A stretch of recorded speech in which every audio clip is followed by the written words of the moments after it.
आता विरोधी पॅनल जे आहे त्यातले पण एक नेते सत्तेत आहेत आणि ते असं म्हणत असतील की तिजोरीची राज्याची किल्ली आमच्याकडे आहे राष्ट्रपती.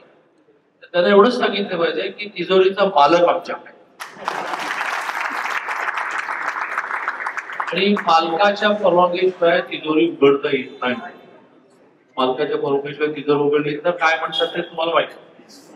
त्यामुळे तिजोरीची किल्ली त्यांच्याकडे आहे पण तिजोरीचा मालक आपल्याकडे असल्यामुळे मुख्यमंत्री आपल्याकडे असल्यामुळे सगळ्याच ठिकाणी सभाला येणे शक्य नाही. पण छत्तीसगडला येणाऱ्या त्याला प्रमुख मंडळी जा त्यावेळेला आपल्याला जी काही मागणी आहे ती आपण त्यांच्याकडे मांडू आणि त्यांच्याकडे मांडू. पण आम्ही प्रकाश आंबेडकर मी बसलो होत ना त्यामुळे मंत्र्यांच्या भाषेत म्हणायचं इकडे तिकडे एक मंत्री इकडे दोन मंत्री आहेत.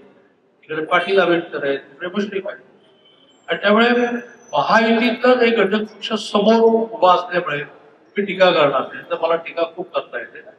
ठरलंय असं की महायुतीने एकत्र लढा वेगळं लढायचं असं ते एकमेकावर टीका करू आणि मी पक्षाचा निर्णय मांडतो.